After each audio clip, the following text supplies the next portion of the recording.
ขอโอกาสครูบาอาจารย์เป็นต้นเสียงในการสวดมนต์ช่วงดึกๆก่อนที่จะข้ามวันกันนะครับอะระหังสัมมาสัมพุทโธภะคะวาพุทธังภะคะวันตังอภิวาเทมิสวากขาโตภะคะวะตาธัมโมธัมมังนามัสสามิสุปฏิปันโนภะคะวะโตสาวกสังโฆสังฆังนามามิหันโนมยังพุทธัสสะภะคะวะโตปุพพะคะนะมะการังกะโรมะเสนะโมตัสสะภะคะวะโตอะระหะโตสัมมาสัมพุทธัสสะนะโมตัสสะภะคะวะโตอะระหะโตสัมมาสัมพุทธัสสะนะโมตัสสะภะคะวะโตอะระหะโตสัมมาสัมพุทธัสสะขอนอบน้อมแด่พระผู้มีพระภาคเจ้าพระองค์นั้นซึ่งเป็นผู้ไกลจากกิเลสตรัสรู้ชอบได้โดยพระองค์เองเปิดหนังสือไปที่หน้า99ครับ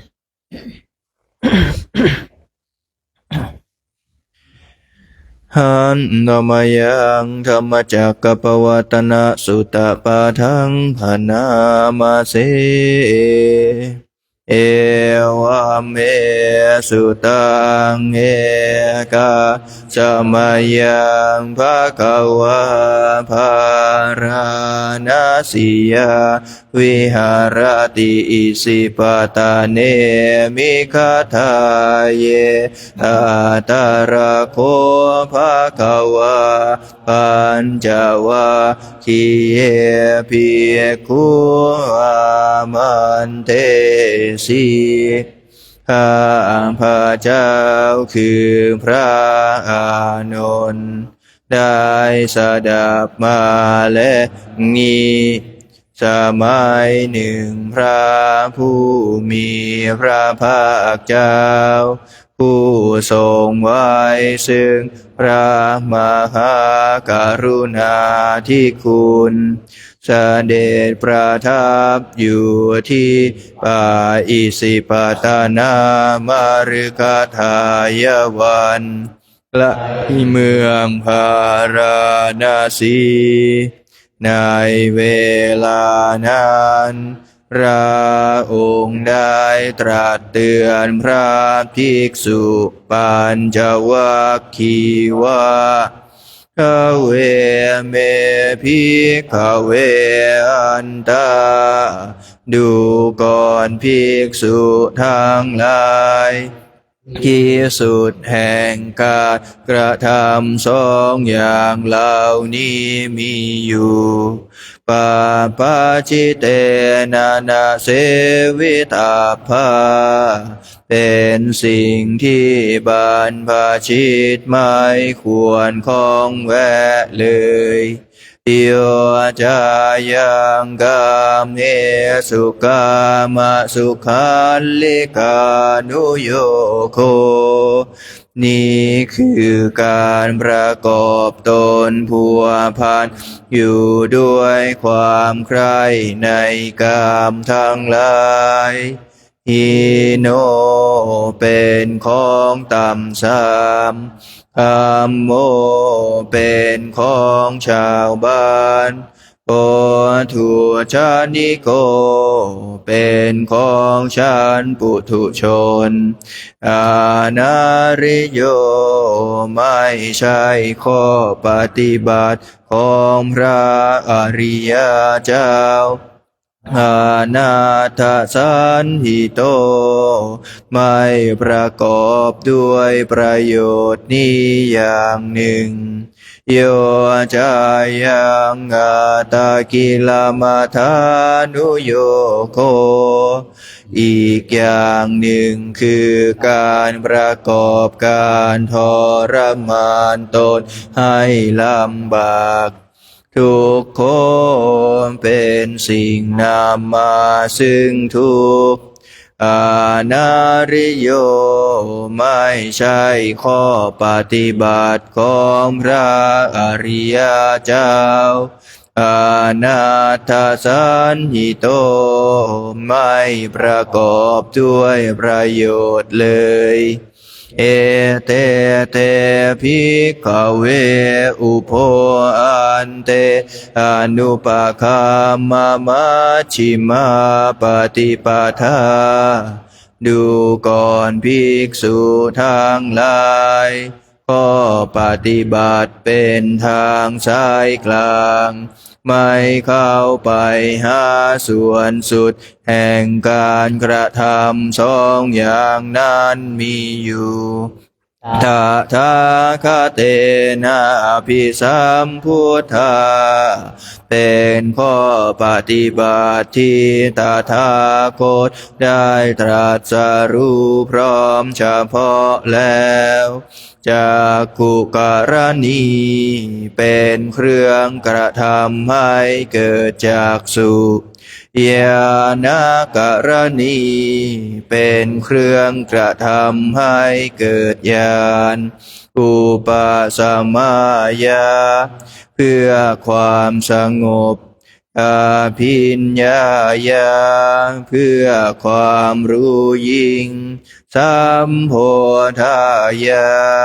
เพื่อความรู้พร้อมนิพพานายสังวัตติเป็นไปพร้อมเพื่อนิพพานกาตมาจะสาภิกขเวมัชฌิมาปฏิปทาดูก่อนภิกษุทั้งหลายข้อปฏิบัติเป็นทางสายกลางนั้นเป็นอย่างไรเล่าอายะเมวะอริโยอาทังคิโกมัคโคข้อปฏิบัติเป็นทางสายกลางคือข้อปฏิบัติเป็นหนทางอันประเสริฐประกอบด้วยองค์8ประการนี้เองไสยทิฏฐังได้แก่สิ่งเหล่านี้คือสัมมาทิฏฐิความเห็นชอบสัมมาสังกัปโปความดำริชอบสัมมาวาจาการพูดจาชอบสัมมากัมมันโตการทำการงานชอบสัมมาอาชีโวความเลี้ยงชีพชอบ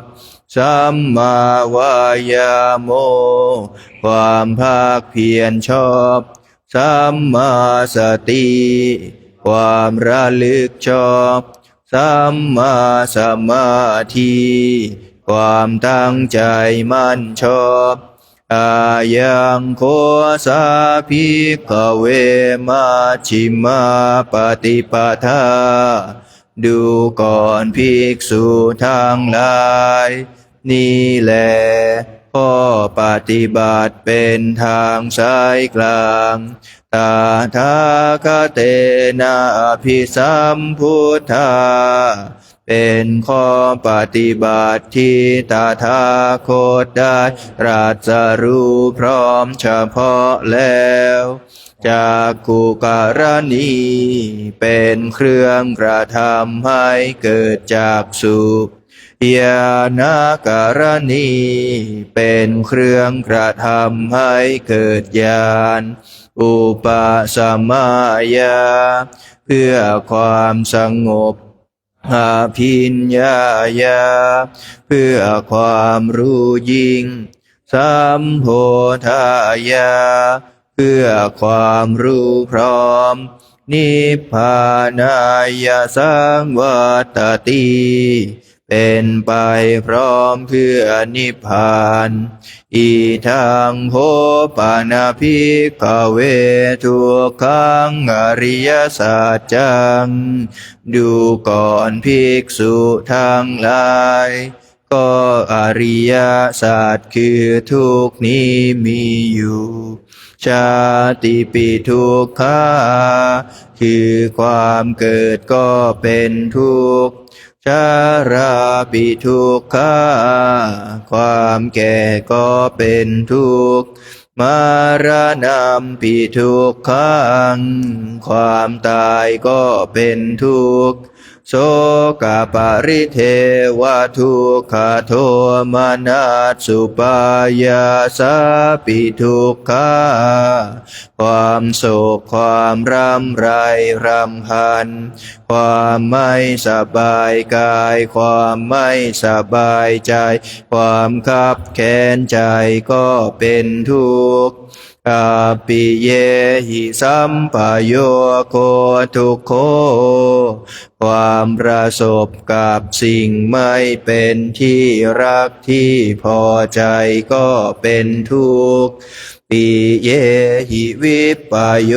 โคทุกโขความพลาดพรากจากสิ่งเป็นที่รักที่พอใจก็เป็นทุกข์ยามปิชังนาลภติตามปิทุกขังมีความปรารถนาสิ่งใดไม่ได้สิ่งนั้นก็เป็นทุกข์สังขิเตนะปัญจุปาทานขันธาทุกขาว่าโดยย่ออุปาทานขันธ์ทั้งห้าเป็นตัวทุกข์อีทังโคปานาภิกขเวทุกขสมุทัยโยอริยสัจจังดูก่อนภิกษุทั้งหลายก็อริยสัจคือเหตุให้เกิดทุกข์นี้มีอยู่ยายังตัณหา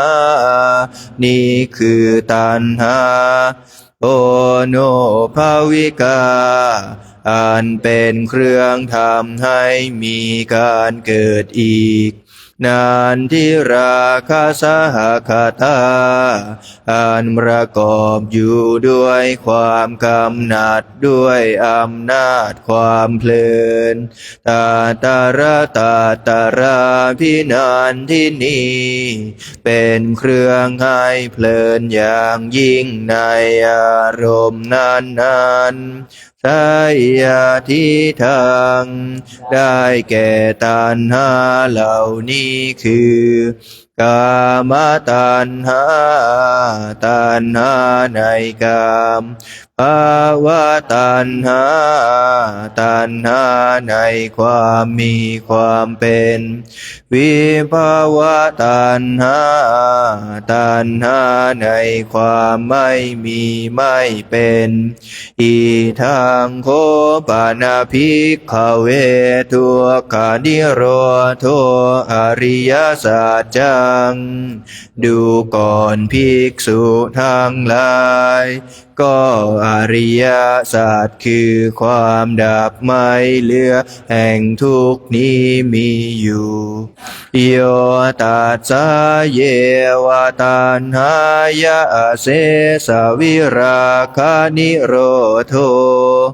นี่คือความดับสนิทเพราะจางไปโดยไม่มีเหลือของตัณหานั่นเองจาโคเป็นความสละทิ้งปาตินิสสะโคเป็นความสลัดคืนมุตติเป็นความปล่อย อานาลโยเป็นความทำไม่ให้มีที่อาศัยซึ่งตัณหานั้นอีทังโคปานาภิกขเวทุกขานิโร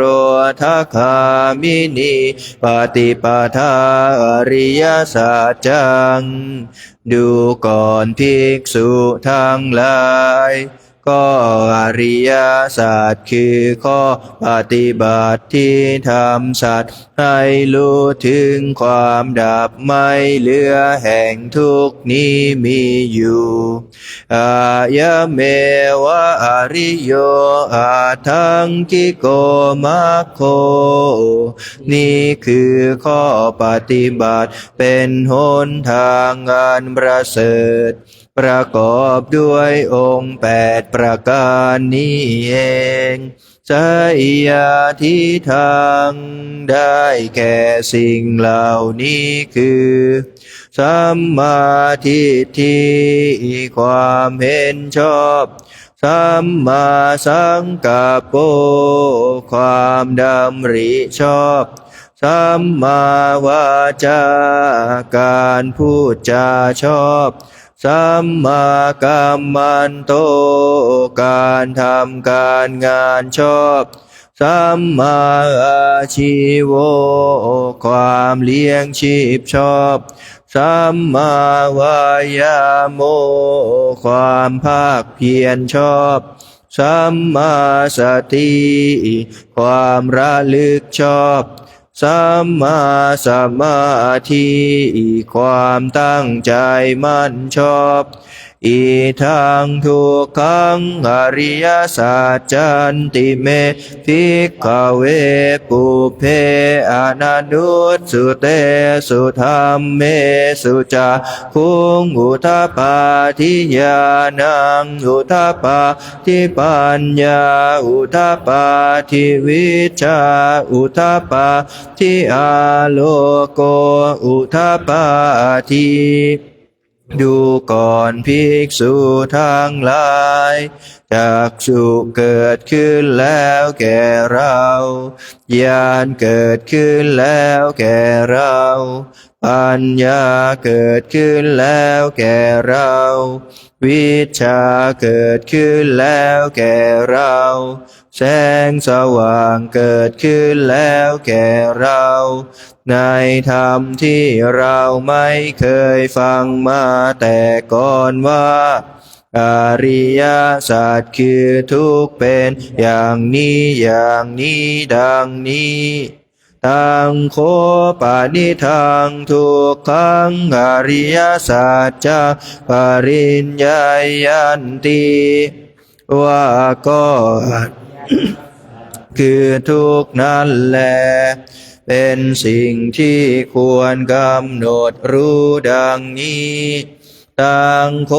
ปานิทังทุกขังอริยสัจจังปริญญาตันติว่าก็อริยสัจคือทุกข์นั่นแลเรากำหนดรู้ได้แล้วดังนี้อีทังทุกขสมุทัยโยอริยสัจจันติเมภิกขเวปุเพอนันตุสุเตสุธรรมเมสุจาคุงอุทปาทิญาณังอุทปาทิปัญญาอุทปาทิวิชชาอุทปาทิอาโลโกอุทปาทิดูก่อนภิกษุทั้งหลายจักษุเกิดขึ้นแล้วแก่เราญาณเกิดขึ้นแล้วแก่เราปัญญาเกิดขึ้นแล้วแก่เรา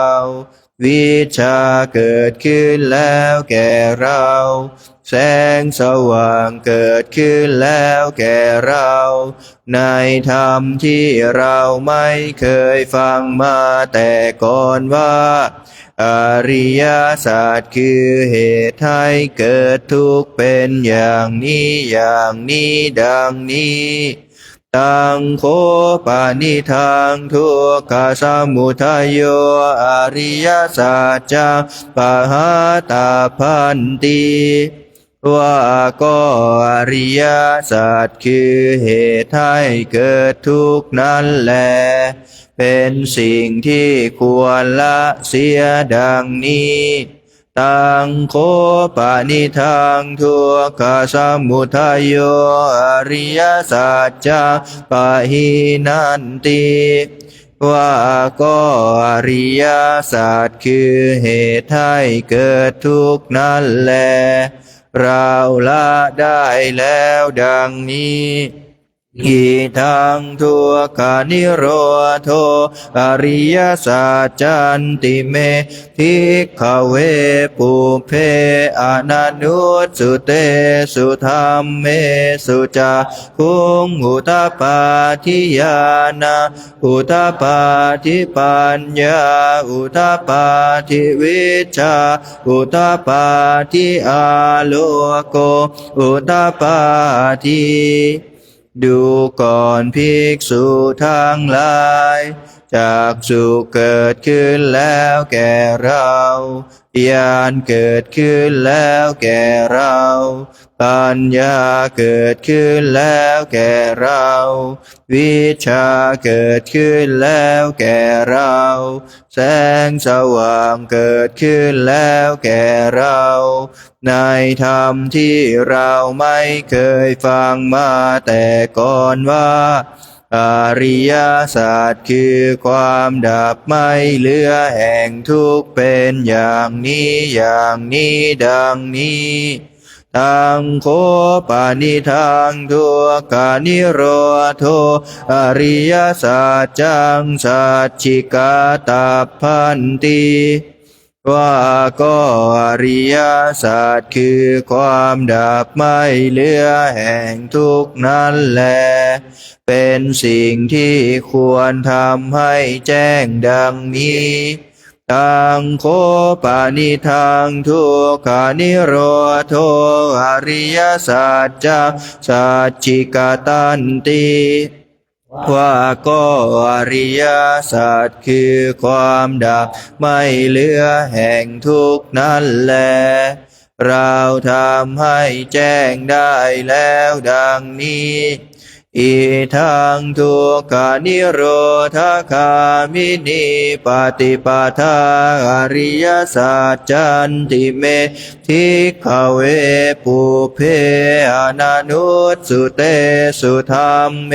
สุจาคุงอุทปาทิยานังอุทปาทิปัญญาอุทปาทิวิชชาอุทปาทิอาโลโกอุทปาทิดูก่อนภิกษุทั้งหลายจากสุเกิดขึ้นแล้วแก่เราญาณเกิดขึ้นแล้วแก่เราปัญญาเกิดขึ้นแล้วแก่เราวิชาเกิดขึ้นแล้วแก่เราแสงสว่างเกิดขึ้นแล้วแก่เราในธรรมที่เราไม่เคยฟังมาแต่ก่อนว่าอริยสัจคือข้อปฏิบัติที่ทำสัตว์ให้รู้ถึงความดับไม่เหลือแห่งทุกข์เป็นอย่างนี้อย่างนี้ดังนี้ตังโคปานิทังทุกขานิโรธคามินิปฏิปทาอริยสัจจังภาเวตาพันติว่าก็อริยสัจคือข้อปฏิบัติที่ทำสัตว์ให้รู้ถึงความดับไม่เหลือแห่งทุกข์นั้นแลเป็นสิ่งที่ควรทำให้เกิดมีดังนี้ตังโคปานิทังทุกขานิโรธคามินิปฏิปทาอริยสัจจังภาวิตันติ ว่าก็อริยสัจคือข้อปฏิบัติที่ทำสัตว์ให้รู้ถึงความดับไม่เหลือแห่งทุกข์นั้นแลเราทำให้เกิดมีได้แล้วดังนี้ยาวกีวันจะเมภิกขเวอิเมสุจตุสุอริยสัจเจสุเอวันทิปริวัตังทวาทัสสะการังยะถาภูตังญาณทัสสนะนาสุวิสุทธังอโหสิดูก่อนภิกษุทั้งหลายปัญญาเครื่องรู้เห็นตามที่เป็นจริงมีปริวัติสามมีอาการ12เช่นนั้นในอริยสัจทั้งสี่เหล่านี้ยังไม่เป็นของบริสุทธิ์หมดจดด้วยดีแก่เราอยู่เพียงใดเนวตาวาหังภิกขเวสะเทวะเกโลเกสัมมาระเกสัมพรามะเกสัมมานะพรามณิยาปัจจายสะเทวมนุสายาอนุตตรังสัมมาสัมโพธิงอภิสัมพุทโธปัจจัญญาสิงดูก่อนภิกษุทั้งหลายตลอดการเพียงนั้นเรายังไม่ปฏิญญาว่าได้ตรัสรู้พร้อมเฉพาะแล้วซึ่งอนุตตรสัมมาสัมโพธิญาณในโลกพร้อมทั้งเทวโลกมารโลกพรหมโลกในหมู่สัตว์พร้อมทั้งสมณพราหมณ์พร้อมทั้งเทวดาและมนุษย์ยะตัวจะโคเมภิกขเวอิเมสุจตุสุอริยสัจเจสุเอวะติปริวัตังทวาทัสสะการังยะถาภูตังญาณทัสสนะสุวิสุทธังอโหสิดูก่อนภิกษุทั้งหลายเมื่อใดปัญญาเครื่องรู้เห็นตามที่เป็นจริงมีปริวัติสามมีอาการ12เช่นนี้ในอริยสัจทั้งสี่เหล่านี้เป็นของบริสุทธิ์หมดจดด้วยดีแก่เราอาทาหังภิกขเวสะเทวะเกโลเกสัมมาระเกสัพพรามะเกสัมมานะพรามณิยาปัจจายสะเทวมนุสายาอนุตตรังสัมมาสัมโพธิงอภิสัมพุทโธปัจจัญญาสิงดูก่อนภิกษุทั้งหลายเมื่อนั้นเราปฏิญญาว่าได้ตรัสรู้พร้อมเฉพาะแล้วซึ่งอนุตตรสัมมาสัมโพธิญาณในโลกพร้อมทั้งเทวโลกมารโลกพรหมโลกในหมู่สัตว์พร้อมทั้งสมณพราหมณ์พร้อมทั้งเทวดาและมนุษย์ญาณัญจะปนเม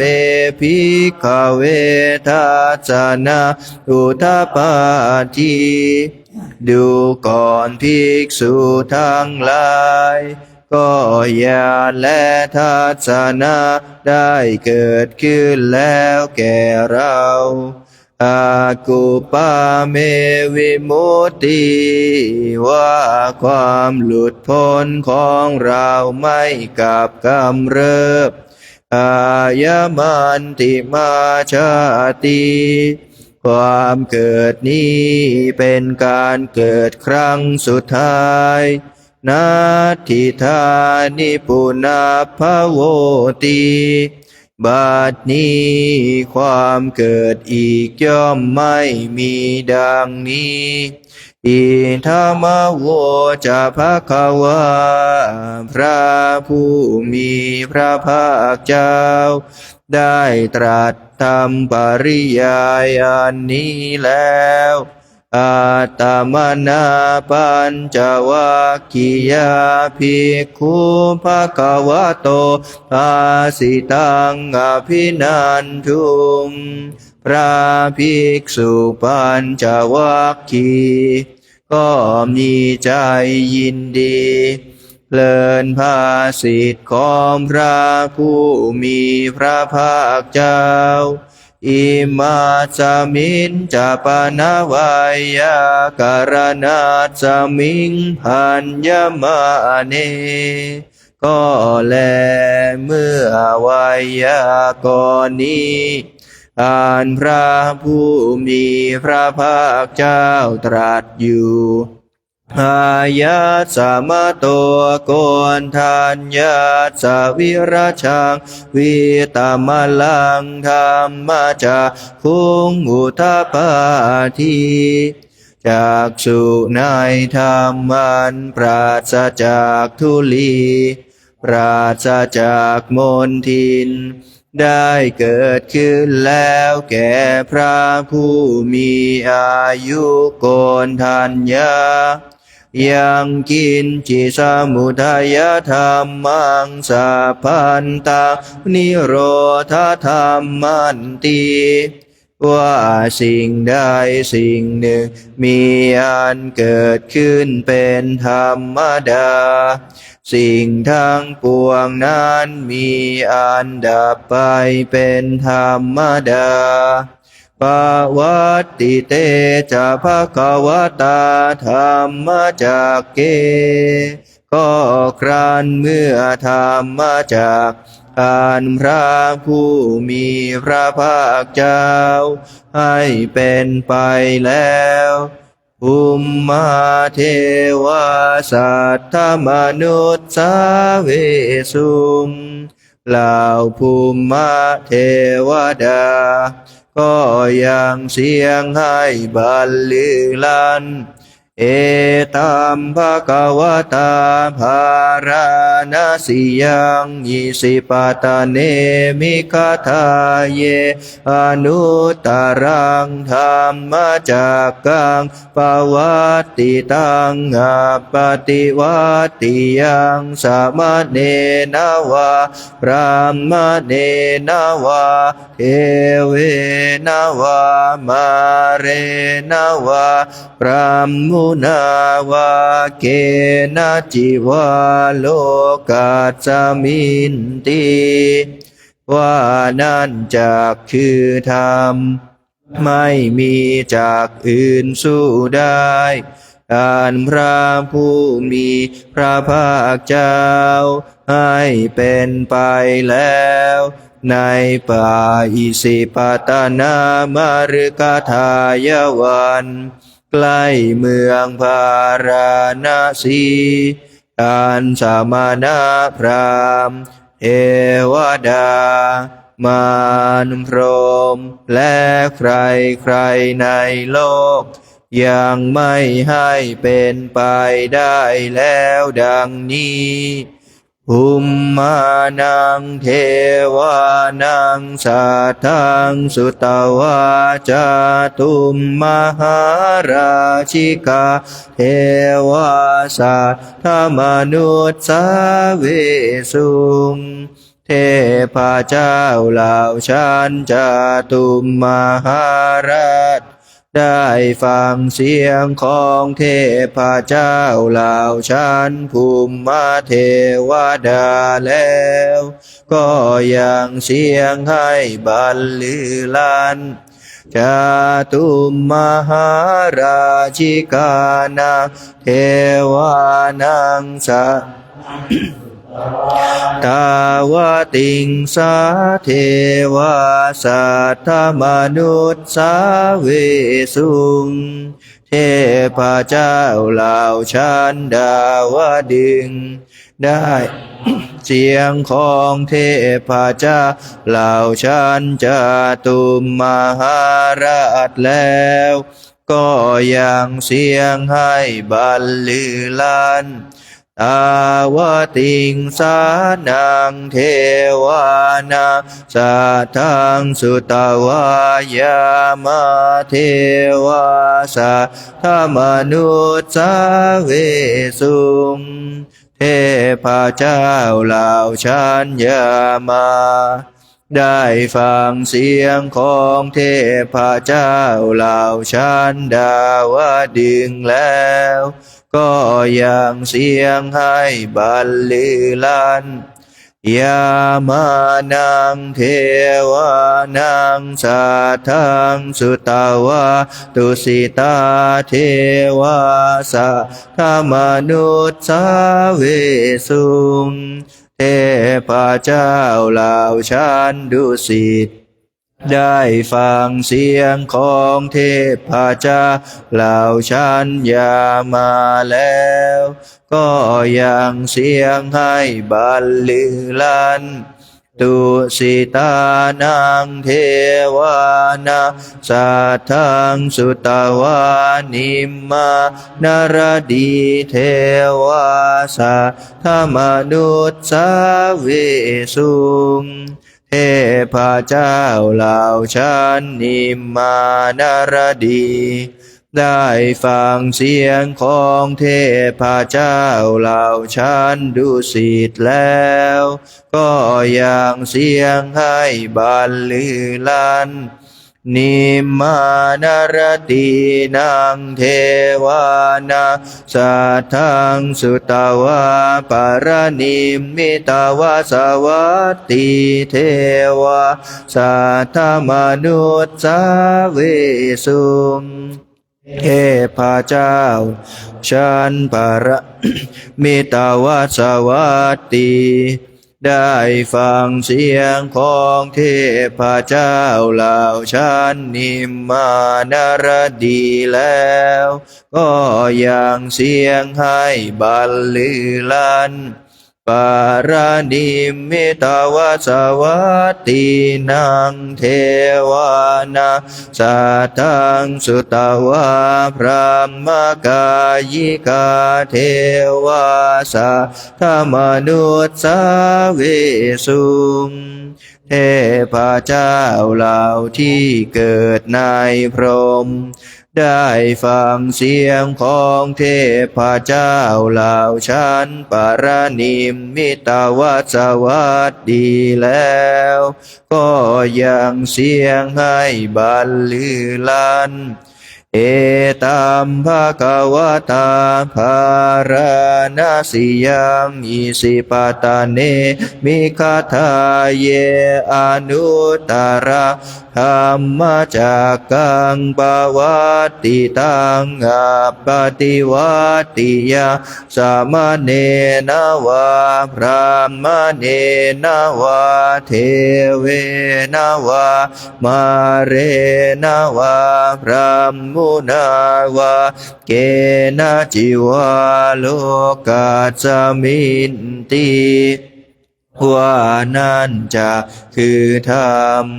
ไม่มีจากอื่นสู้ได้อันพระผู้มีพระภาคเจ้าให้เป็นไปแล้ว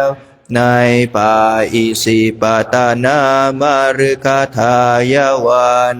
ใกล้เมืองพาราณสีอันสมณพราหมณ์เทวดามารพรหมและใครในโลก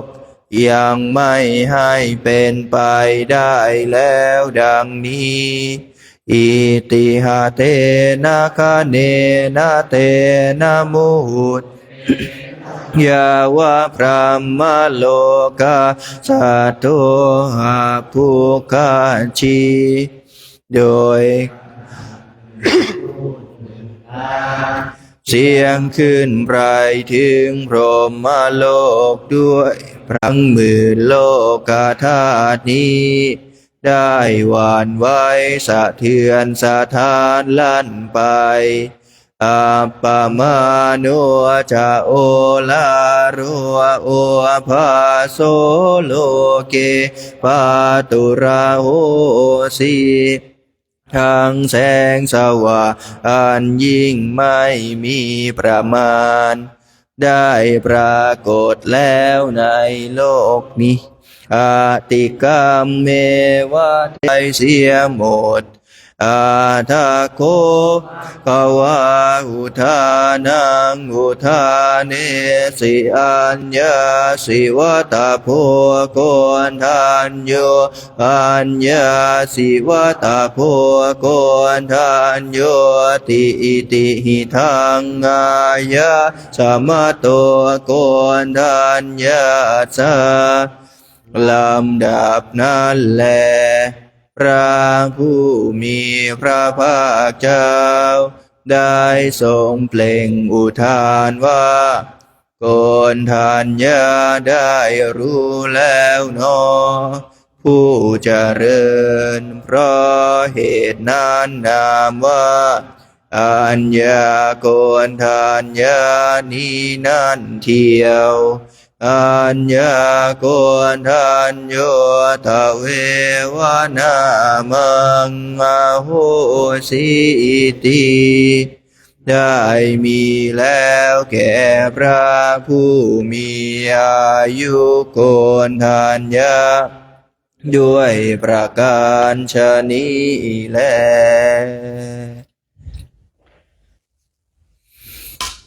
นาสิยาวิหารติอิสิปตาเนมิคาทาเยตาตาระโคภะคะวะปัจจวัคคีเยภิกขุวามันเตสีข้าพระเจ้าคือพระอานนท์ได้สดับมาอย่างนี้สมัยวันใกล้เมืองพาราณสีในเวลานั้นพระองค์ได้ตรัสเตือนพระภิกษุปัญจวัคคีย์ว่ารูปังภิกขเวอนัตตารูปัจจหิทังภิกขเวอัตตาอภวิสนายิทังรูปะอาภาทายะสังวาตายะลาเพทาจารูเปเอวังเมรูปังโหตุเอวังเมรูปังมาอะโหรูปนี้เป็นตัวตนแล้วไซรูปนี้ก็คงไม่เป็นไปเพื่ออาพาธทั้งยังจะได้ตามความปรารถนาในรูปว่าขอรูปของเราจงเป็นอย่างนี้เถิดอย่าได้เป็นอย่างนั้นเลยยาสัมปทายาสังวาตตินาจลาภติรูเปเอวังเมรูปังโหตุเอวังเมรูปังมาอะโหสิติดูก่อนภิกษุทั้งหลายก็เพราะเหตุที่รูปไม่ใช่ตัวตนรูปจึงเป็นไปเพื่ออาพาธ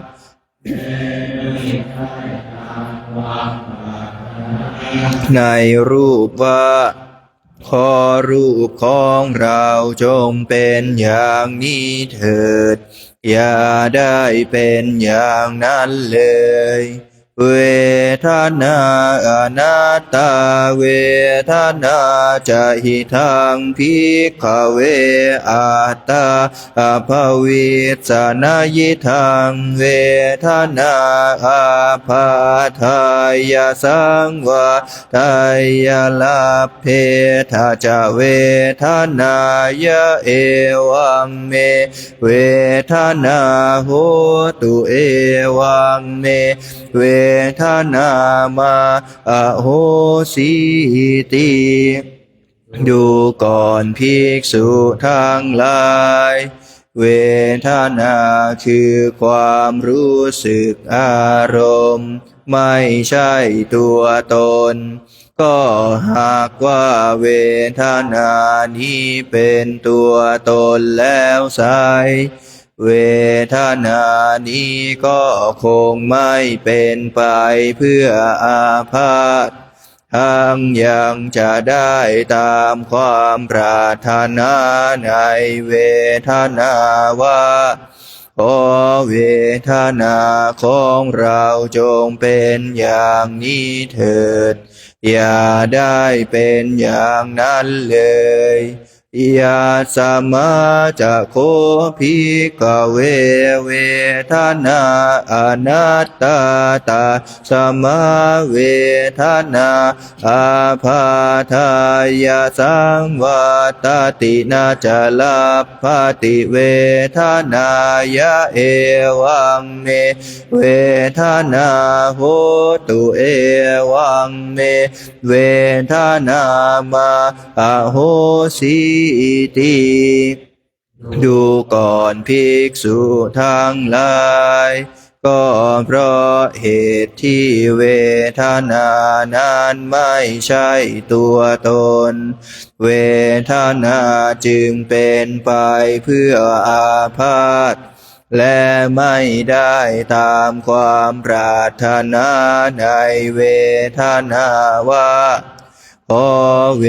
ทนาของเราจงเป็นอย่างนี้เถิดอย่าได้เป็นอย่างนั้นเลยสัญญาอนัตตาสัญญาใจทังภิกขเวอัตตาอภวิจนายิทังสัญญาอาภาทายาสังวาทายาลาเพทาจะสัญญายาเอวังเมสัญญาโหตุเอวังเมสัญญามาอโหสิติดูก่อนภิกษุทั้งหลายสัญญาคือความจำไม่ใช่ตัวตนก็หากว่าสัญญานี้เป็นตัวตนแล้วไซสัญญานี้ก็คงไม่เป็นไปเพื่ออาพาธทั้งยังจะได้ตามความปรารถนาในสัญญาว่าขอสัญญาของเราจงเป็นอย่างนี้เถิดอย่าได้เป็นอย่างนั้นเลยยาสมาจะโคภิกขเวสัญญาอนัตตาตาจมาสัญญาอาภาทายาสังวาตตินาจะลาภติสัญญายะเอวังเมสัญญาโหตุเอวังเมสัญญามาอโหสิติ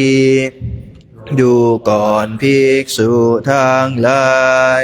ก็เพราะเหตุที่สัญญาไม่ใช่ตัวตนสัญญาจึงเป็นไปเพื่ออาพาธและไม่ได้ตามความปรารถนาในสัญญาว่าขอสัญญาของเราจงเป็นอย่างนี้เถิดอย่าได้เป็นอย่างนั้นเลย สังขารานัตตาสังขาราจะหิทังภิกขเวอัตตาอภวิสังสุนายิทังสังขาราอาภาทายาสังวาทายาลาเพทาจะสังขาเรสุเอวังเมสังขาราโหนตุเอวังเมสังขารามาอะเหสุนติดูก่อนภิกษุทั้งหลายสังขารทั้งหลายคือสภาพที่เกิดกับใจปรุงใจให้ดีบ้างชั่วบ้างไม่ใช่ตัวตนก็หากว่าสังขารนี้เป็นตัวตนแล้วไซสังขารนี้คงไม่เป็นไปเพื่ออาพาธทั้งยังจะได้ตามความปรารถนาในสังขารว่าขอสังขารของเราจงเป็นอย่างนี้เถิดอย่าได้เป็นอย่างนั้นเลยอย่าสมาจะโคภิกขเวสังขาราอนัตตาตัสสมาสังขาราอาภาทายาสังวัตันตินาจลาปฏิสังขาเรสุเอวังเมสังขาราโหนตุเอวังเมสังขารามาอะเหสุนติดูก่อนภิกษุทั้งหลายก็เพราะเหตุที่สังขารไม่ใช่ตัวตนสังขารจึงเป็นไปเพื่ออาพาธและไม่ได้ตามความปรารถนาในสังขารว่าขอสังขารของเราจงเป็นอย่างนี้เถิดอย่าได้เป็นอย่างนั้นเลยวิญญาณังอนัตตาวิญญาณัญจหิทาภิกขเวอัตตาอภวิสสนายิทังวิญญาณังอาภาทายาสังวาทายาลาเพทาจาวิญญาเนเอวังเมวิญญาณังโหตุเอวังเมวิญญาณังมาอะโหสิติดูก่อนภิกษุทั้งหลายวิญญาณคือความรู้ไม่ใช่ตัวตนก็หากว่าวิญญาณนี้เป็นตัวตนแล้วไซวิญญาณนี้ก็คงไม่เป็นไปเพื่ออาพาธทั้งยังจะได้ตามความปรารถนาในวิญญาณว่าขอวิญญาณของเราจงเป็นอย่างนี้เถิดอย่าได้เป็นอย่างนั้นเลยยาสมาจะโคภิกขเววิญญาณังอนัตตาตัสสมาวิญญาณังสังวาตตินาจาลาภติวิญญาเนเอวังเมวิญญาณังโหตุเอวังเมวิญญาณังมาอะโหสิติดูก่อน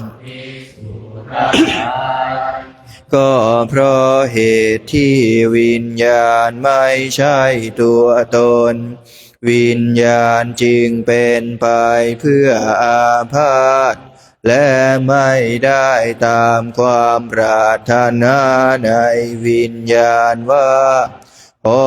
วิญญาณของเราจงเป็นอย่างนี้เถิดอย่าได้เป็นอย่างนั้นเลย ตังกิงมัญญาถาภิกขเวรูปังนิจจังวาอนิจจังวาติดูก่อนภิกษุทั้งหลายเธอจะสำคัญความข้อนี้เป็นไฉนรูปเที่ยงหรือไม่เที่ยงอนิจจังพันเตภิกษุเหล่านั้นกราบทูลว่าไม่เที่ยงพระเจ้าข้ายัมปานานิจจังทุกขังวาตาสุขังวาติก็สิ่งใดไม่เที่ยงสิ่งนั้นเป็นทุกข์หรือเป็นสุขเล่าทุกขังพันเตเป็นทุกข์พระเจ้าข้ายัมปนานิจจังทุกขังวิปริณามธรรมกาลังนุตังสามานุปัสสิตุงเอตังมามาเอโสอามัสสมิเอโสเมอัตตาติก็สิ่งใดไม่เที่ยงเป็นทุกข์มีความแปรปรวนเป็นธรรมดาควรหรือที่เราจะตามเห็นสิ่งนั้นว่านั่นของเรานั่นเป็นเรานั่นเป็นตัวตนของเราโนหิตังพันเตไม่ควรเห็นอย่างนั้นพระเจ้าข้าตังกิงมัญญาถาภิกขเวเวทนานิจจาวาอนิจจาวาติดูก่อนภิกษุทั้งหลายเธอจะสำคัญความข้อนี้เป็นไฉนเวทนาเที่ยงหรือไม่เที่ยงอนิจจพันเตภิกษุเหล่านั้นกราบทูลว่าไม่เที่ยงพระเจ้าข้ายัมปนานิจจังทุกขังวาตาสุขังวาติก็สิ่งใดไม่เที่ยงสิ่งนั้นเป็นทุกข์หรือเป็นสุขเล่าทุกขังพันเตเป็นทุกข์พระเจ้าข้า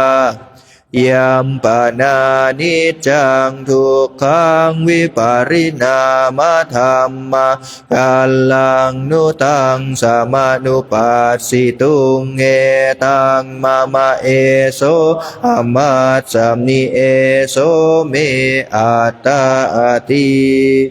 ก็ได้ไม่เที่ยงเป็นทุกข์มีความแปรปรวนเป็นธรรมดาควรหรือที่เราจะตามเห็นสิ่งนั้นว่านั่นของเรานั่นเป็นเรานั่นเป็นตัวตนของเราโนหิตังพันเตไม่ควรเห็นอย่างนั้นพระเจ้าข้าตังกิงมัญญาถาภิกขเวสัญญานิจจาวาอนิจจาวา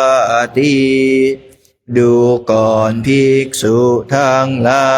ยเธอจะสำคัญความข้อนี้เป็นไฉนสัญญาเที่ยงหรือไม่เที่ยงอนิจจพันเตภิกษุเหล่านั้นกราบทูลว่าไม่เที่ยงพระเจ้าข้ายัมปนานิจจังทุกขังวาตาสุขังวาติ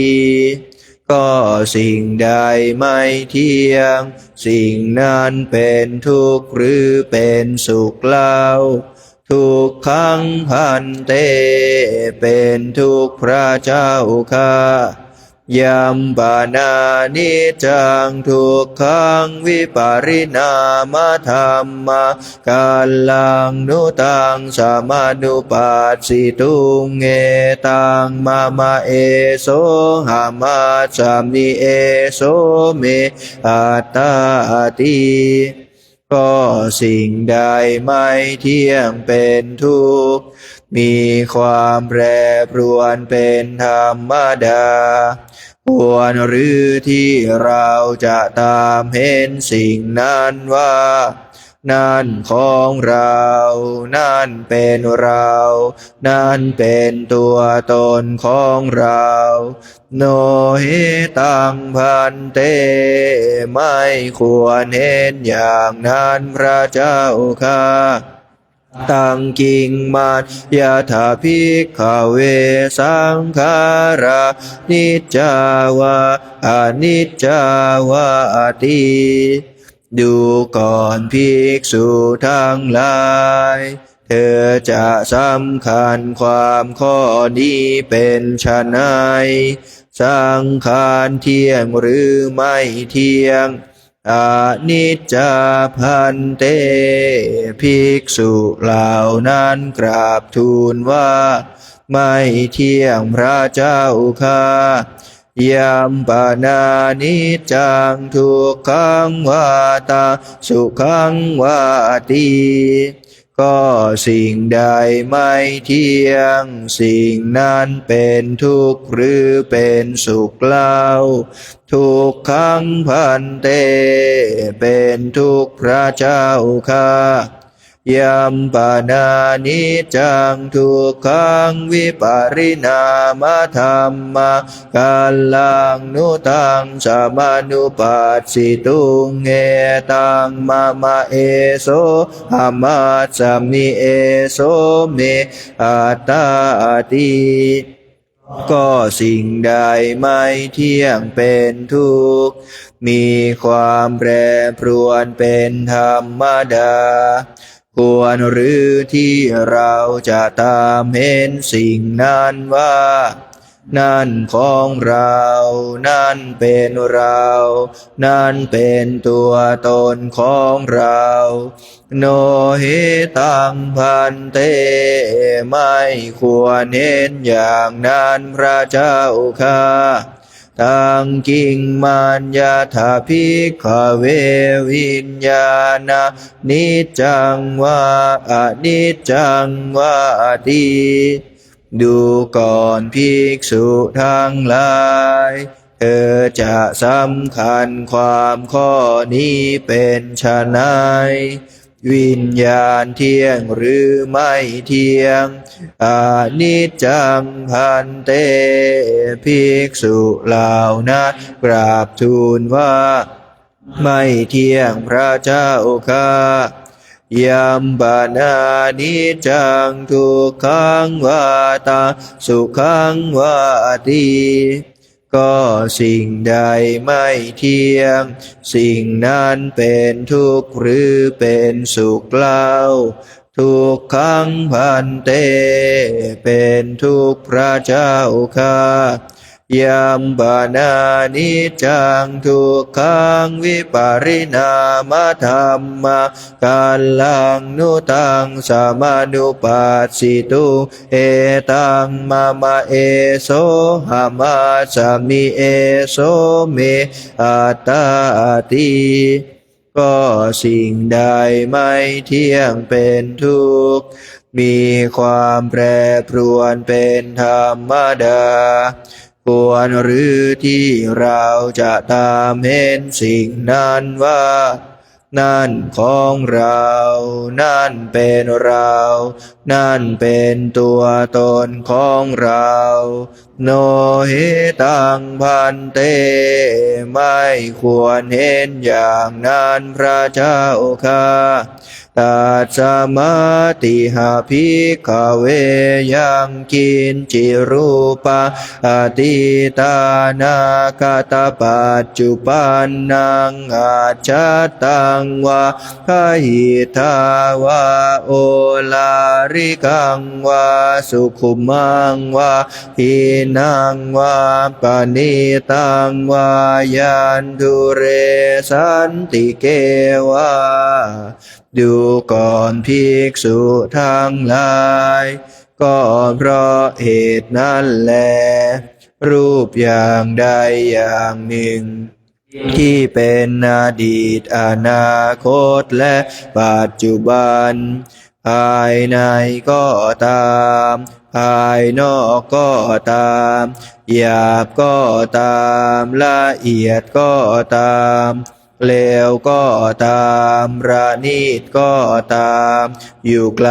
ก็ตามอยู่ใกล้ก็ตามสัพพังรูปังเนตังมะมะเนโสหามัสสมินาเมโสอัตตาติเอวะเมตายะถาภูตังสัมมาปัญญายะทัพทัพพังรูปทั้งหมดนั้นเธอทั้งหลายพึงเห็นด้วยปัญญาอันชอบตามความเป็นจริงอย่างนี้ว่านั่นไม่ใช่ของเรานั่นไม่ใช่เป็นเรานั่นไม่ใช่ตัวตนของเรายากาจิเวทนาอดีตานาคตปัจจุปันนาอาจจ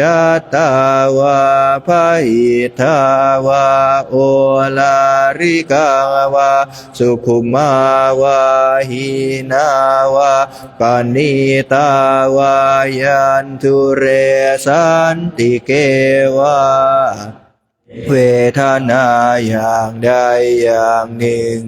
ทั้งที่เป็นอดีตอนาคตและปัจจุบัน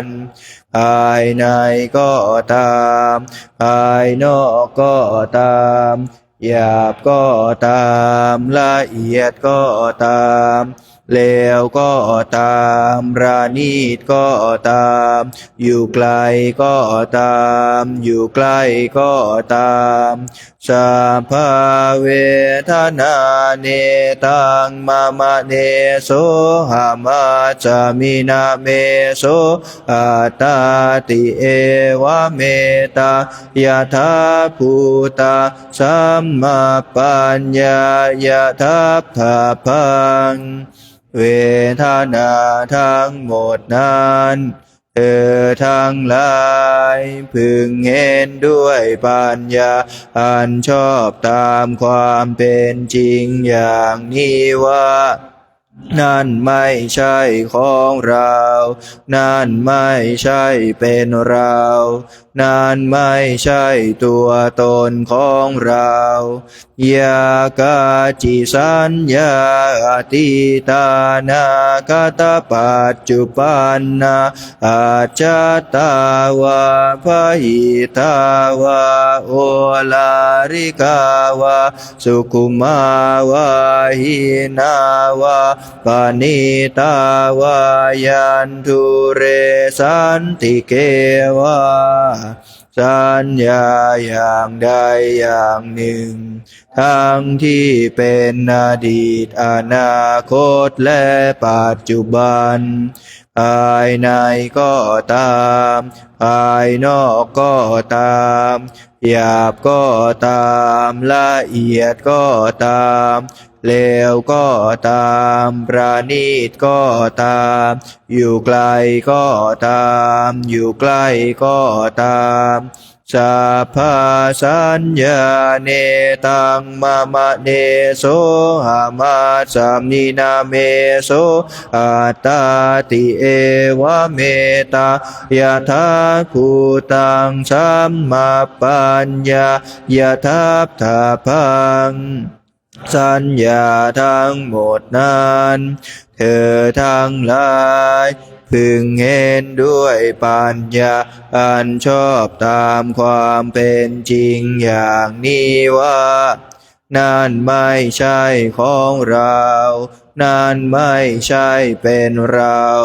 นั่นไม่ใช่ตัวตนของเราเยเกจิสังขาราติตานาคตปัจจุปันนาอาชาตาวะพหิทาวะโอลาริกาวะสุขุมาวะหินาวะปณิตาวะเยทุเรสันติเกวะสังขารเหล่าใดเหล่าหนึ่งทั้งที่เป็นอดีตอนาคตและปัจจุบันภายในก็ตามภายนอกก็ตามหยาบก็ตามละเอียดก็ตามเลวก็ตามประณีตก็ตามอยู่ไกลก็ตามอยู่ใกล้ก็ตามสัพเพสังขารานิตังมะมะเนโสอามาสสมินาเมโสอัตตาติเอวะเมตายะถาภูตังสัพพปัญญายะทัพถาพังสังขารทั้งหมดนั้นเธอทั้งหลายพึงเห็นด้วยปัญญาอันชอบตามความเป็นจริงอย่างนี้ว่านั่นไม่ใช่ของเรานั่นไม่ใช่เป็นเรานั่นไม่ใช่ตัวตนของเรายังกินจิวิญญาณังอติตานาคตปัจจุปันนังอาชาตังวะพหิทาวะโอลาริกังวะสุขุมังวะอินังวะปณิตังวะยันทุเรสันติเกวะความรู้เรื่องใดเรื่องหนึ่งทั้งที่เป็นอดีตอนาคตและปัจจุบันภายในก็ตามภายนอกก็ตามหยาบก็ตามละเอียดก็ตามเลวก็ตามประณีตก็ตามอยู่ไกลก็ตามอยู่ใกล้ก็ตามสัพพังวิญญาณังเนตังมะมะเนโสอามาสสมินาเมโสอัตตาติเอวะเมตายะถาภูตังสัมมาปัญญายะทัพถาพังความรู้เรื่องใดเรื่องหนึ่งนั้นเธอทั้งหลายพึงเห็นด้วยปัญญาอันชอบตามความเป็นจริงอย่างนี้ว่านั่นไม่ใช่ของเรานั่นไม่ใช่เป็นเรานั่นไม่ใช่ตัวตนของเราเอวังปัสสังภิกขเวสุตวะอริยสาวโกรูปัสสมิงปินิพพินทติเวทนายปินิพพินทติสัญญายปินิพพินทติสังขาเรสุปินิพพินทติวิญญาณสมิงปินิพพินทติดูก่อนภิกษุทั้งหลายอริยสาวกผู้ได้สดับแล้วอย่างนี้ย่อมเบื่อหน่ายในรูปย่อมเบื่อหน่ายในเวทนาย่อมเบื่อหน่ายในสัญญาย่อมเบื่อหน่ายในสังขารย่อมเบื่อหน่ายในวิญญาณนิพพินทางวิราชติวิราคะวิมุตจติเมื่อเบื่อหน่ายย่อมคลายกำหนัดพ เพราะสิ้นกำหนัดจิตก็หลุดพ้นวิมุตตาสมิงวิมุตตามิติญาณโห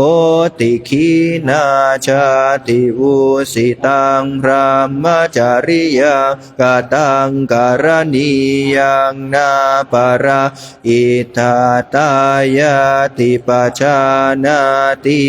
ติเมื่อจิตพ้นแล้วย่อมมีญาณอย่างรู้ว่าจิตหลุดพ้นแล้วรู้ชัดว่าชาติสิ้นแล้วพรหมจรรย์รับแล้วกิจที่ควรทำได้ทำเสร็จกิจอื่นเพื่อความเป็นอย่างนี้มิได้มีอีกแล้วอิธัมมโวจะภควาตัมมนาปัญจวัคคียาภิกขุภควโตภาสิตาอภินันทุงพระผู้มีพระภาคเจ้าได้ตรัสอนัตตลักขณสูตรนี้จบลงพระภิกษุปัญจวัคคีย์ต่างก็มีใจยินดีชื่นชมในพระภาสิทธิ์ของพระผู้มีพระภาคเจ้าอิมาสมินจะปานวัยยากรณาสมิงปัญญมาเนปัญจวัคคียานาภิกขุนังอนุปาทายาอาสเวหิจิตตานิวิมุตติงสุติก็ขณะเมื่อพระผู้มีพระภาคเจ้ากำลังตรัสเทศนาพระภาสิทธินี้อยู่พระภิกษุปัญจวัคคีย์ก็มีจิตหลุดพ้นแล้วจากอาสวะกิเลสที่เป็นผลของความเคยชินแห่งการเกิดกิเลสทั้งหลายเพราะไม่ยึดมั่นถือมั่นด้วยอุปาทานดังนี้แลเปิดหนังสือไปหน้า166ครับ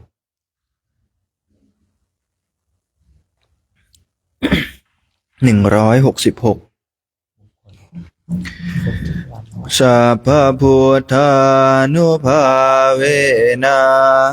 ด้วยอานุภาพแห่งพระพุทธเจ้าทั้งปวงสัพพธรรมานุภาเวนะด้วยอานุภาพแห่งพระธรรมทั้งปวงสัพพสังฆานุภาเวนะด้วยอานุภาพแห่งพระสงฆ์ทั้งปวงพุทธรัตนังธรรมรัตนาสังฆรัตนังตินนางรัตนานา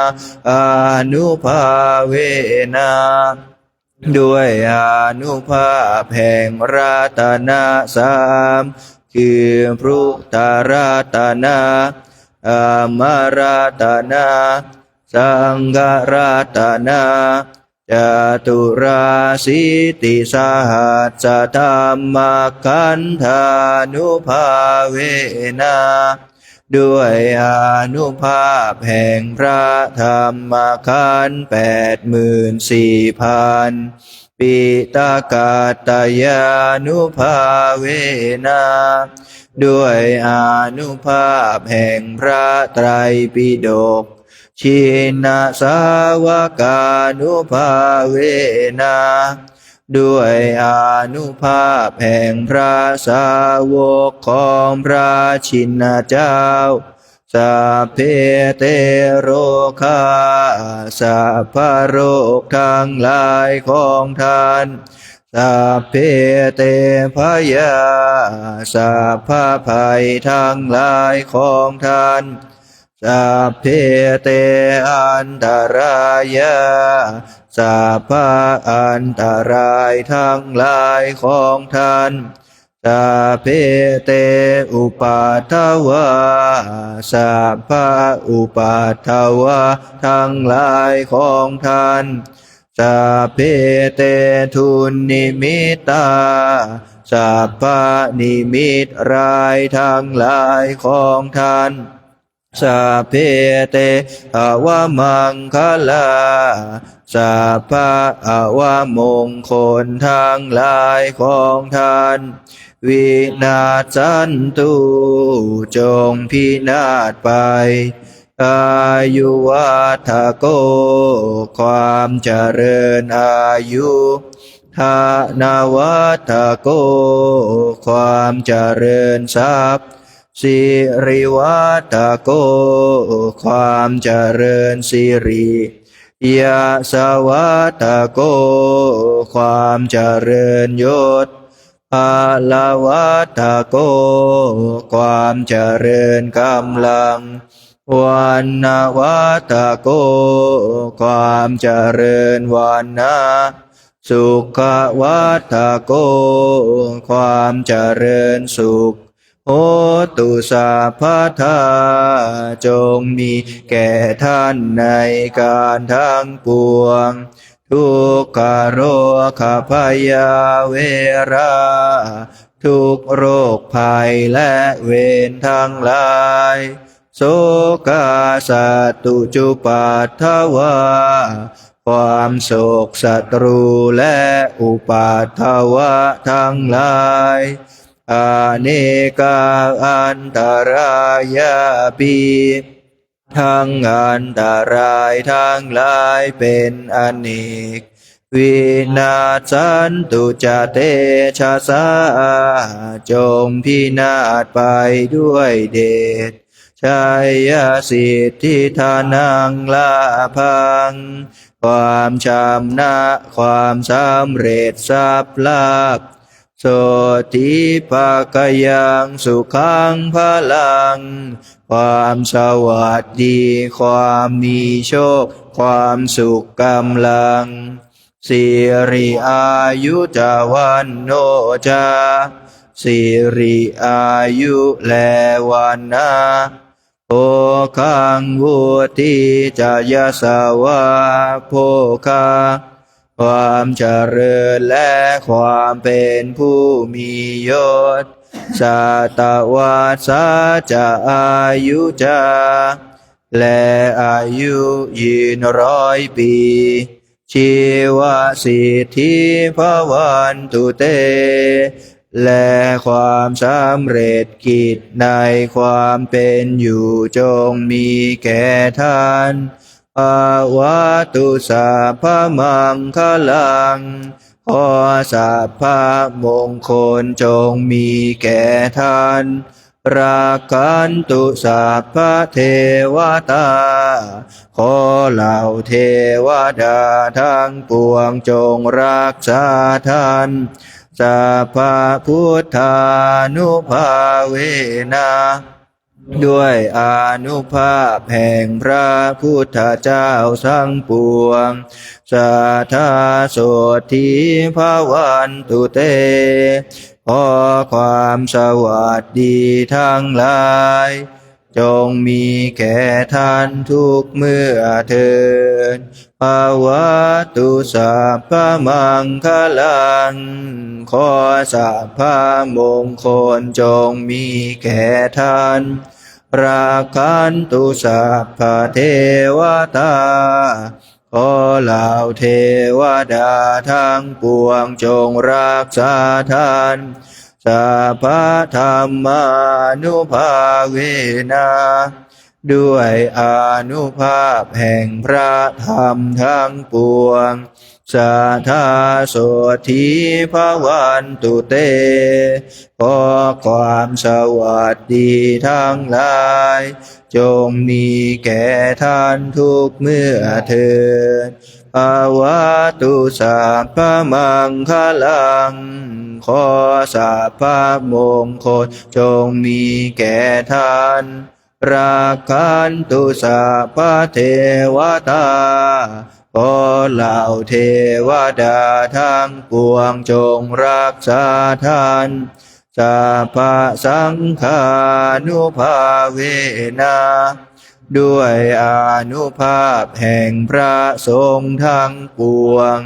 สัทธาโสธีภวันตุเตขอความสวัสดีทั้งหลายจงมีแก่ท่านทุกเมื่อเทิน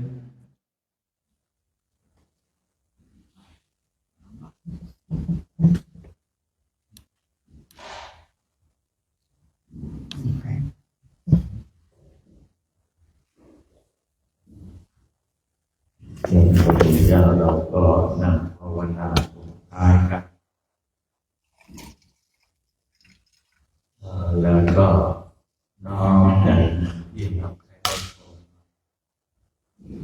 อยากดูที่ได้ร่วมภาวนา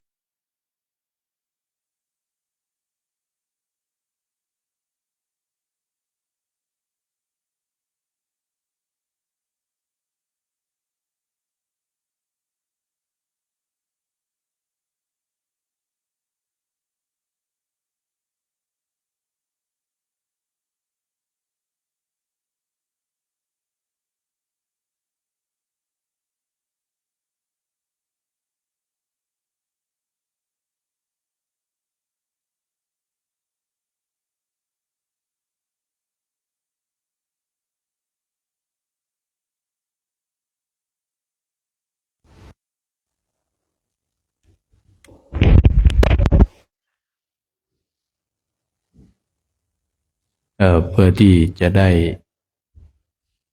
นะทุกๆชีวิตผ่านมาผ่านไปเนาะให้เราน้อมใจของเราให้เป็นบุญเป็นกุศลทำจิตของเรานั้นให้สงบร่มเย็นให้ใจของเราดีๆใจสบายๆเรานะหรือว่าอธิษฐานด้วยศีลด้วยธรรมแผ่เมตตาให้กับบุคคลที่เป็นที่รักของเราอย่างเราก็มีบิดามารดามีบิดามารดาเป็นต้นหมู่ญาติหมู่พี่หมู่น้องเราก็น้อมใจของเราไป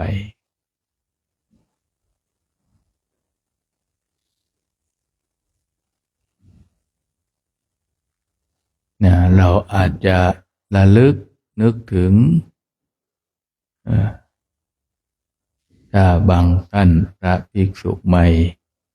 อาจจะยังไม่เข้าใจเราก็นึกถึงว่าอธิษฐานว่า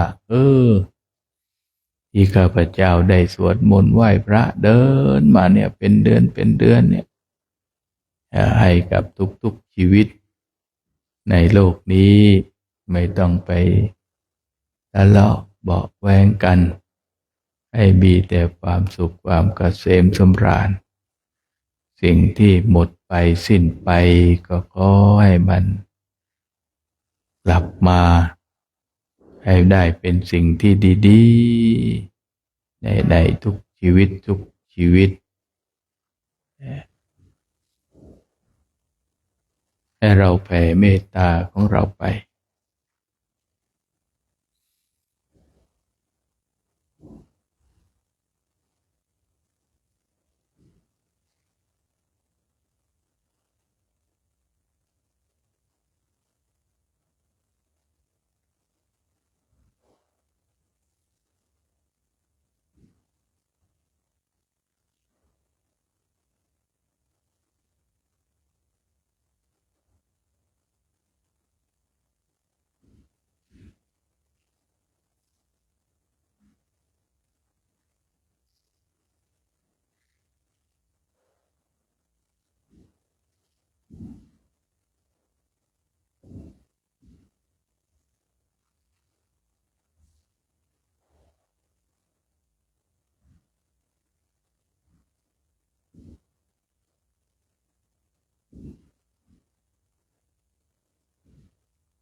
เราก็มาใช้สมมุติโลกนะที่โลกเขานิยมนะพระคุณเจ้าอยู่กับโลกเข้าใจโลกเราก็จะไม่ทุกโศกเราฝ่างโลกเราก็ทุกข์เองเดือดเนื้อร้อนใจเอง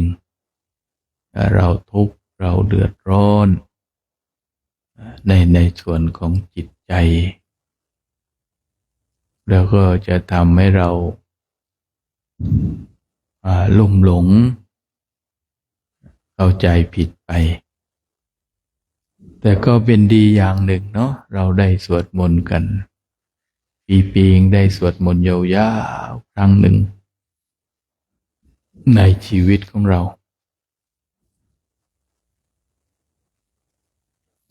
ชาวโลกเขาสนุกสนานโดยวัตถุชาววัดก็มีความสุขด้วยความสงบด้วยกระแสของธรรมเท่านั้นเป็นที่พึ่งของเราที่พึ่งอย่างอื่นในโลกนี้ไม่มีพึ่งไม่ได้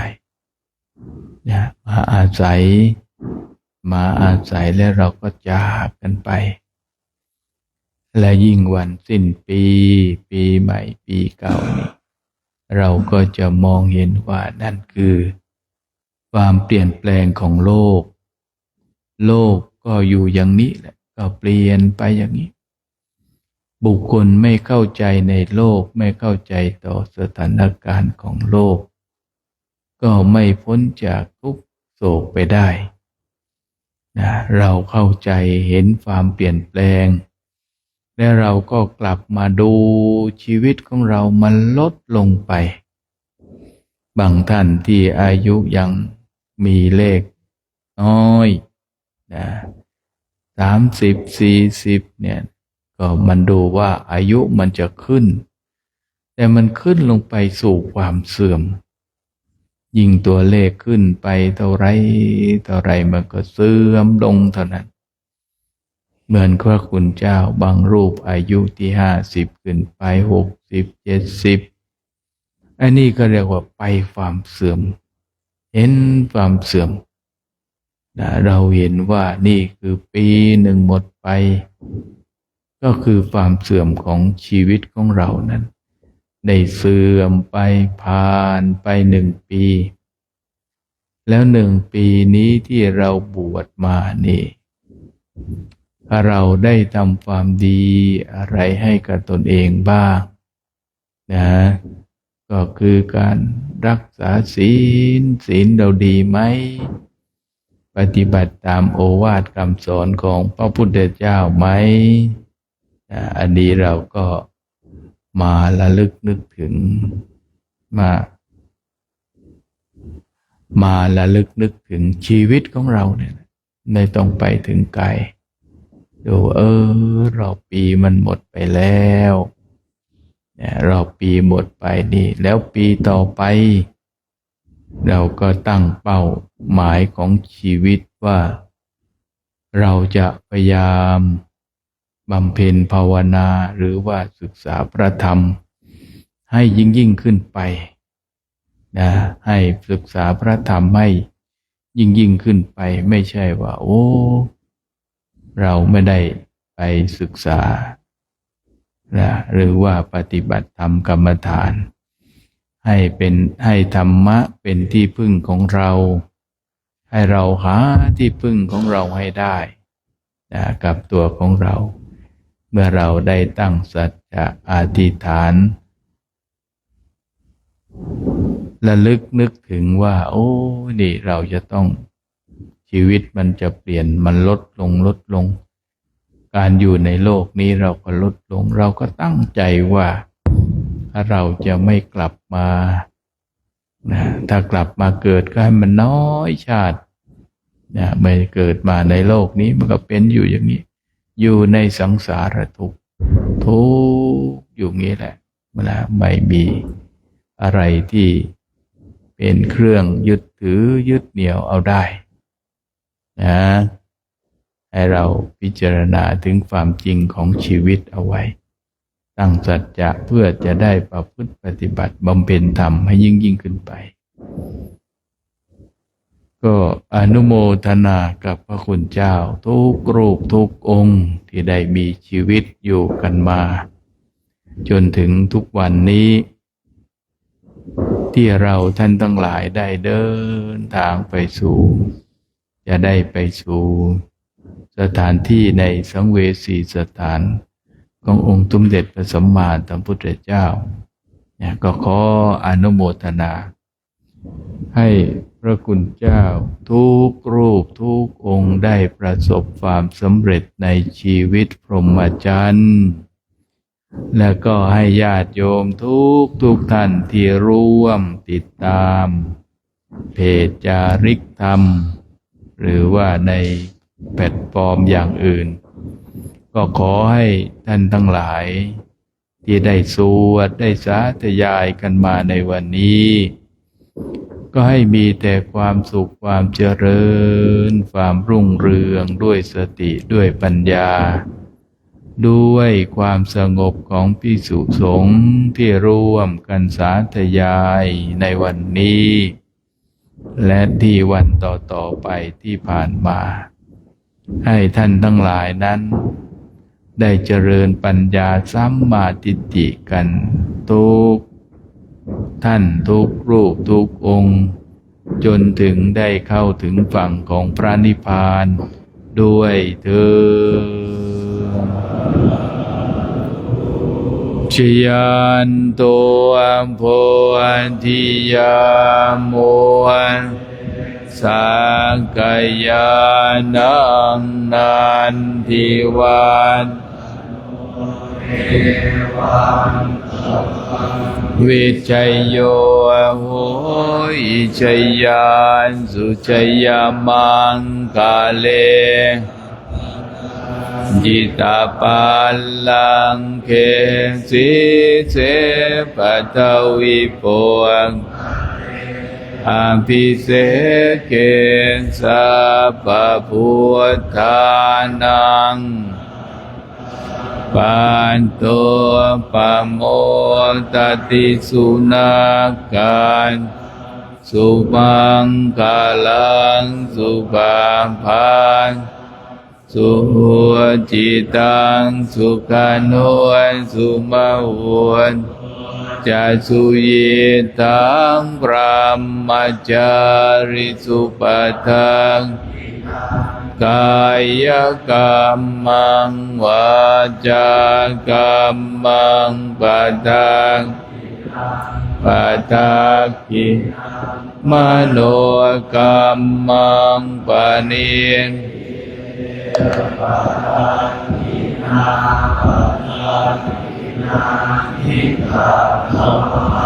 นาลพันตาเตปัตตาคิเนเอาสาธุสาธุสาธุ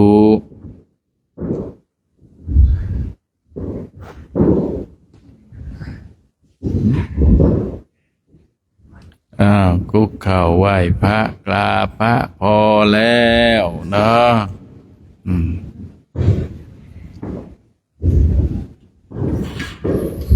อะระหังสัมมาสัมพุทโธภะคะวะพุทธังภะคะวันอภิวาเทตัวคาตัวภะคะวันธัมโมธัมมังนามัสสาสุปฏิปันโนสาวกสังโฆ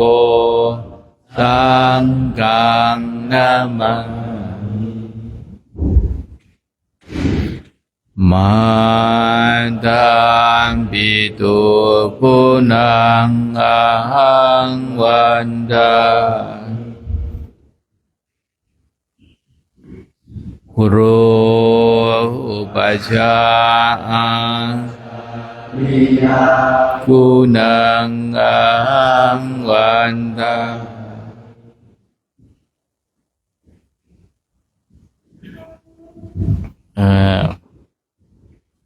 อยากบอกเนี่ย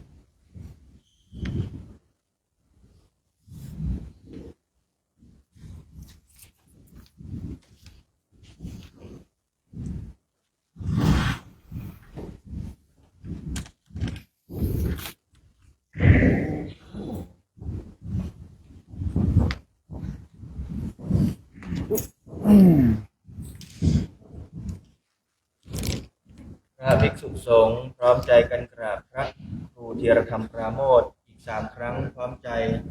พร้อมกันแล้วกราบกราบกราบ สาธุญาติโยมกับพระพร้อมกันกราบกราบกราบพระคุณเจ้าวันนี้ถวายญาติโยมด้วยนะถวายพระวัดดอยนะโมทุกรูปทุกองค์ญาติโยมก็ทุกคนเข้ามาเป็นแถว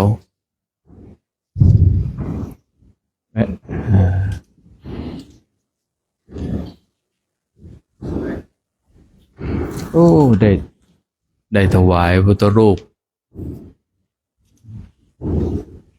ต้อนรับปีใหม่พระคุณเจ้าเวลาเขายิงกันอย่าถ้าไปเข้าใกล้นะหลบห่างกันแล้วกันเนอะเอาไปเลี่ยมมาใส่ก่อนออกเดินทางก็นึกถึงนะโมนะนะโมก่อนนะโมนอบน้อมพุทธเจ้าแผ่เมตตาอันนี้พระนี่เมตตาไม่นิยมความเป็นนักเลงโอ้ยเดี๋ยวขอไป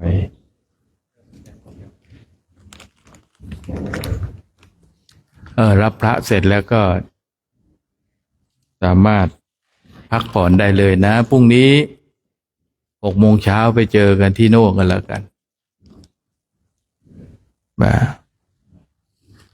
วันทุกท่านนะพรุ่งนี้เช้าก็6 โมงเช้าไปก็แล้วกันฝั่งโน้นนะก็คือจะไปชวนเขาตื่นตี 3:30ไม่ได้นะวันนี้นะเดี๋ยวพรุ่งนี้